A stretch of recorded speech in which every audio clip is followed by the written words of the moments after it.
What is going on, ladies and gentlemen? Welcome back to another video from the beautiful balcony. Today I quickly wanted to answer a question, or try to answer a question that I'm getting from time to time, and that is the one many: why do so many pro climbers, professional athletes, have YouTube channels?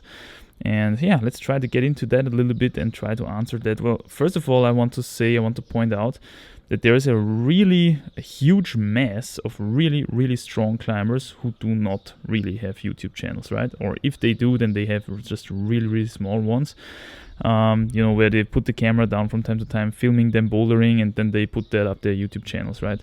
So it's really small stuff, but there's also the type of guy, the type of YouTuber, pro climber. Let's say, for example, to give some examples here, let's see, Magnus Midtbo, Adam Ondra, Dave McLeod, the whole Mellow crew, right, with Daniel Woods and Jimmy Webb and all those kind of American crew.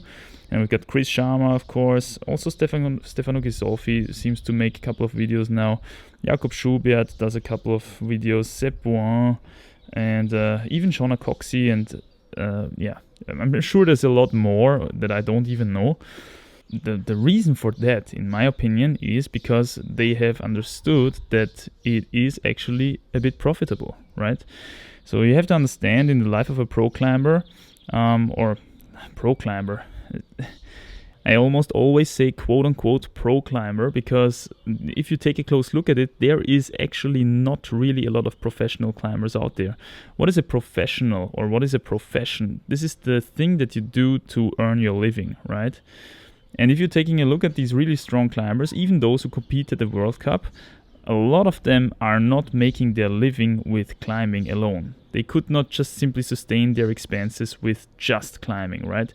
The reason for that is simply because the prize money in climbing is not that great, and because it's still a small sport, and you've got quite a lot of traveling costs, right? If you want to compete at all these World Cup destinations, man, you gotta have a lot of traveling costs, and I think the prize money pretty much covers the traveling costs and maybe a little bit extra, but it's not like I don't know, like Rafael Nadal or Roger Federer or some of these guys, Cristiano Ronaldo. You will probably not see these guys with YouTube channels, right? There's a reason for that, because they get so much salary, they don't need that kind of stuff. They don't depend on an additional, even more social media outlet or something like that to promote themselves. They are already getting promoted by mainstream media anyway, right? So with climbing, it's a little bit different, and to be honest, I like it that way, because it makes those pros, those really good guys, still approachable. To be honest, I think it could be hard if you wanted to arrange a little football match with Cristiano Ronaldo, right? If you don't have quite a bit of coin in your pocket. Let's put it that way. Now with climbing, it's a bit different, because the really good guys, they are going to the same crags as you or me, right? So if you're going to the certain crags at certain times, there's a really high chance that you're actually gonna meet some of these guys. And most of them are really cool and pretty down to earth and really approachable. You can talk to them, you can watch them climb, you can see their performance in real life, right? It makes the sport really approachable, and it's going to be interesting to see how that changes as soon as climbing gets to the Olympics, when more and more money is getting involved, all that kind of stuff. So yeah, anyway, so we got reason number one, that it is just somehow profitable, right? Even the very little earnings that you can generate from a relatively small YouTube channel, for example, a channel like mine, they are still significant for a guy like that who just doesn't earn a lot of money with just climbing alone. And yeah, that's just the way it is at the moment. Even as a professional, quote-unquote professional climber, it's hard to earn a living with just climbing, right? If you're not doing something else with it, something like photography or filmmaking, video making. And of course, video making with outlets like YouTube nowadays represent just a perfect opportunity, right, to make a bit of an additional income. Another reason why a social media presence can be really practical for these kind of athletes is because this way they can promote their products, they can also promote their sponsors, and they can also make their results publicly viewable, right? This is something that's very practical if you're not followed step by step from mainstream media. If you have to do this job yourself, so to say. Sorry, there's a little bit of wind out here. I hope the audio is not screwed. But anyway, right, so makes it very easy and practical to promote your sponsors. Some of these pros, they don't even have their own YouTube channels, like for example Dave Graham or something. They just simply get filmed from time to time by their sponsors, for example by Petzl, I think, in case of Dave Graham. And then you're gonna see all the Dave Graham videos on YouTube actually coming from the Petzl YouTube channel, right? So this is another way how they are doing it.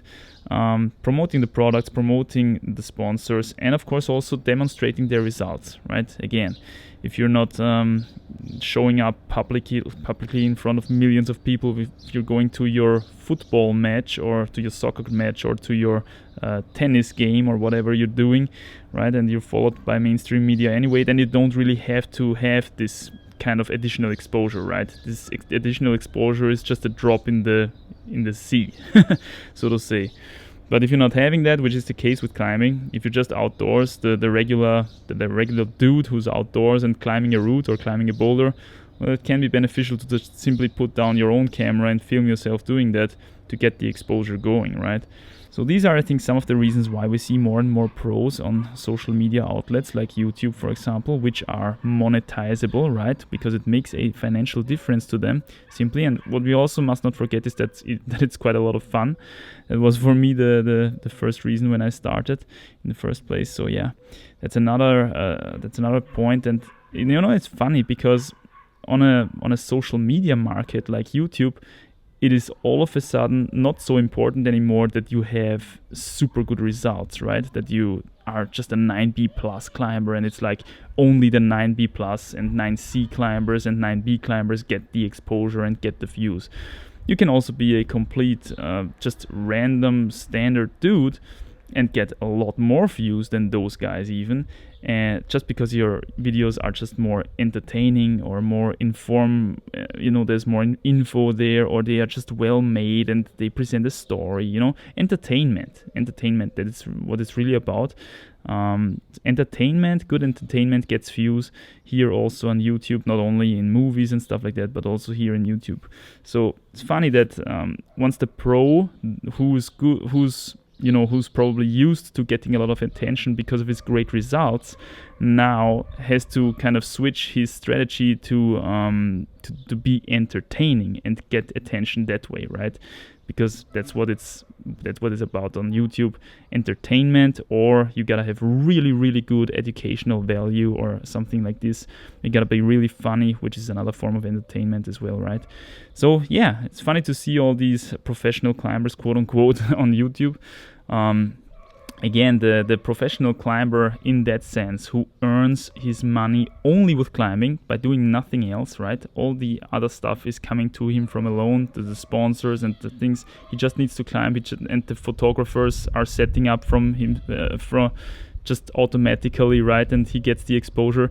This almost doesn't exist. That's the truth, and I wanted to say that's the sad truth, but I don't actually think that it is even a sad truth.